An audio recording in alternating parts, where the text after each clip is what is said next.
6월 20일 장전 시장입니다. 뉴욕 증시는 준스틴데이 흑인 노예 해방 기념일로 휴장을 했고요. 오늘 국내 증시가 지난 3거래일 동안의 강세가 나왔던 대형주들의 랠리가 이어질 것인지 아니면 단기적으로 조정이 나왔던 테마주 순환매, 우리 5월부터 6월까지 테마주들의 순환매가 강세가 나왔었죠. 전력설비, 영일만 관련 테마주들, 석유시추, 그리고 식료품, 화장품, 여기에 자동차 관련 테마까지 좀 장비 업종 위로 돌아가게 되면서 강세가 나왔는데, 사실 반도체 같은 경우에는 테마주라 보기에는 삼성전자, SK, 한미반도체 몰랐기 때문에 이게 테마로 잡기는 힘들단 말이에요. 그래서 개별 업종으로 보는 게 맞고, 이 테마 업종들이 다시 한번 돌아갈 것인지, 아니면 어제 제가 마감 시장에서 말씀드렸던 것처럼 최근 3거래일 동안 삼성전자가 계속 상승 마감을 하게 되면서 전체적인 수급이 코스피로 쏠리고 있는데, 이게 과연 오늘 어떤 식의 반응이 나올지가 중요합니다. 뉴욕 증시가 휴장을 했기 때문에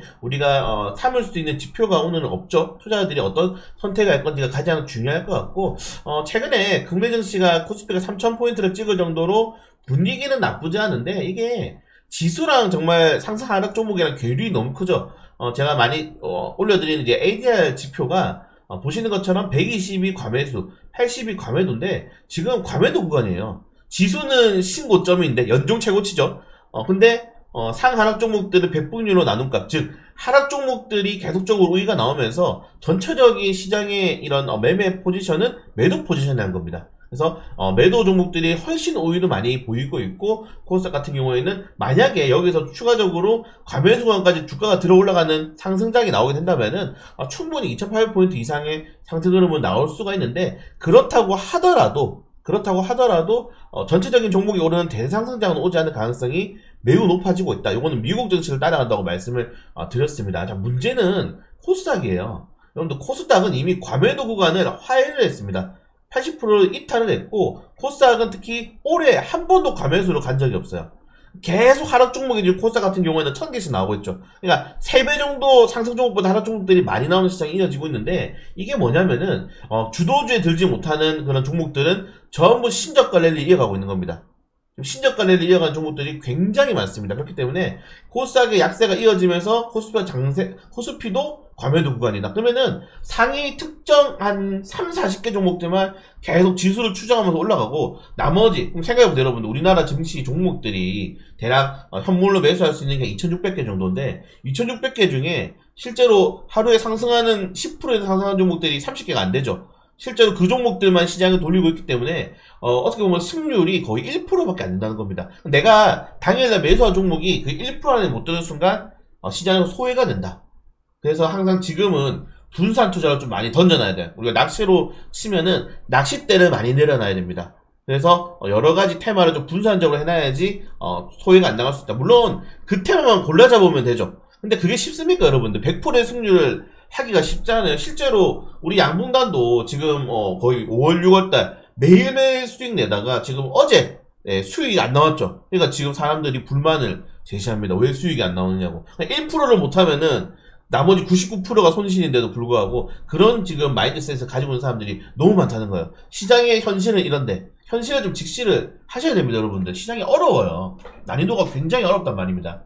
그런 것도 잘 체크하실 필요가 있을 것 같고, 다만 코스피의 실적이라든가 이런 것들이 괜찮기 때문에 당분간 코스피 업종으로 수급 좀 순환매 계속 잘하면서 포트폴리오 전환하는 것도 나쁘지 않다. 제가 5가지 종목들 전에 한번 말씀드렸는데 많이 올랐잖아요. 그런 것들도 제가 계속 포트폴리오 한번 같이 구상을 해볼 수 있도록 하겠습니다. 자, 그리고 삼성전자의 좀 강세, 특히 삼성전자 같은 경우에는 여전히 이 외국계 리포터들의 목표가가 높습니다. 네, 그래서 결국 10만원이 가게 된다면은 이게 코스피 증시가 최소 2900 이상, 삼성전자가 만약에 10만원 가면은 코스피는 무조건 3000포인트를 가거든요. 그러면은 이게 좀 그거 되는 거죠. 사람들이 야, 삼성전자가 그래도 가야 되지 않나? 이렇게 생각하시는 분들이 더 많을 겁니다. 왜냐면은 그래도 삼성전자가 지수가 오르니까. 그리고 삼성전자를 가진 개인 투자들이 400만 명이 넘죠. 그래서 삼성전자는 10만원이 가는 게 좋아요. 지금 평균치가 10만원이니까요. 네. 평균치가 10만원입니다. 이 38개 애널리스트의 의견 중에 평균치가 10만원이기 때문에 삼성전자가 일단 올라가면서 전체적인 지수를 끌어올리고 투심이 좀 회복되면서 종목들을 같이 끌어올리는 장세가 좀 나와줘야 된다. 1차적으로는 그러면 삼성전자가 10만원을 먼저 가야 되기 때문에 당분간은 대형주 장세가 조금 더 이어질 가능성이 높지 않나, 이거 좀 생각이 되고요. 그래서 오늘 삼성전자 주가가 굉장히 중요하다는 점들 다시 좀 말씀을 드리고 싶습니다. 그리고 뱅크 오브 아메리카의 펀드 매니저들이 3년 만에 가장 낙관적인 투심을 현재 보여주고 있다, 이것도 말씀을 드리고 싶고, 자, 그리고 뭐 큰 이슈가 많이 없기 때문에 좀 빠르게 넘어가도록 하겠습니다. 네.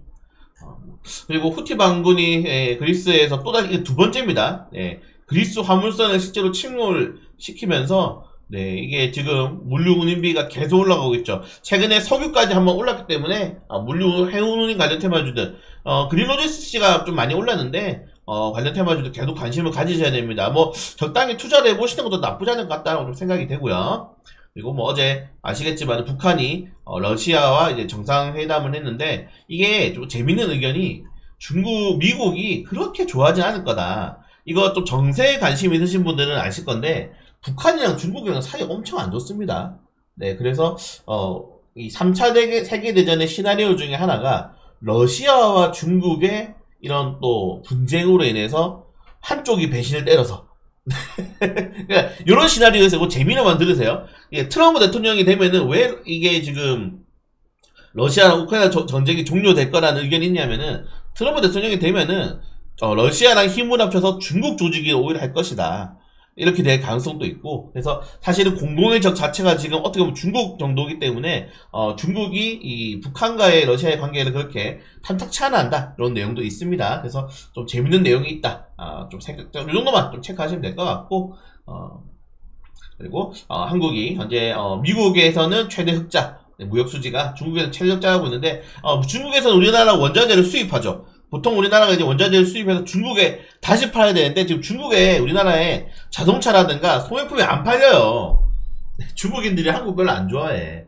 지금 중국 같은 경우에는 자국 품목 사는 거야. 거의 뭐 애국 운동을 하고 있죠. 샤오미 핸드폰 사고, 뭐 자기 나라 자동차 사고, 이런 것들 하고 있는데, 비아디 자동차 사고 하고 있는데, 이런 것들 때문에 뭐 아이폰도 판매량이 굵직하게 떨어지게 했는데, 이렇게 되니까 우리나라가 중국에서 원자재를 수입하는데 2차 상품을 팔지 못하니까 계속 그걸 미국 쪽에 이제 팔고 있는 거죠. 그래서 미국에서는 흑자가 나고 있고 중국에서는 적자가 나고 있는 상황이다. 그래서 사실 뭐 경상수지의 양극화라기보다는 원자재 이런 수출입의 다변화가 조금 더 필요하지 않나, 이거 좀 생각이 됩니다.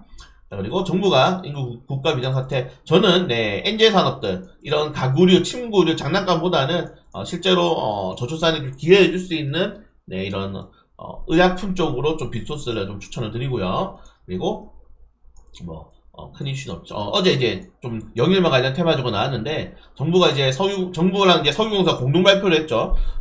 글로벌 메이저 기업들, 일단 뭐 엑슨모빌이라고 하는데 동해 투자에 관심 있다. 이거 우리나라가 비율로 이제 투자를 하는 거죠. 우리나라가 뭐 한 8대주고 엑슨모빌에서 2대주고 뭐 추출해가지고 그것도 아주 권리 나누고 이런 식으로 해가지고 좀 투자 나온다고 하는데, 일단은 합니다, 여러분들. 이게 중요한 거예요. 정부가 한다고 밝혔기 때문에 그냥 하나라도 뚫을 거야. 5개를 뚫어야 된다 그러잖아요. 이게 실제로 이게 사업성 있는지 확인하려면은 하나 뚫는데 1,000억이고 하나는 무조건 뚫을 거예요. 그렇기 때문에 관심도는 계속 높아질 겁니다. 그래서 12월 달인가 뚫는다고 지금 뉴스가 나오고 있긴 한데, 관련 테마주들의 모멘텀이 좀 이어질 수 있다는 점들. 자, 이 종목들도 뭐 차트 보시면 아시겠지만은 엉망진창인데도 모멘텀이 살아있으니까 어제 다 급등이 나왔죠. 그래서 테마주 같은 경우에는 제로 소멸 파봤는데 없었습니다 할 때까지는 계속 남아있다는 점들 좀 잘 체크하시면 될 것 같습니다.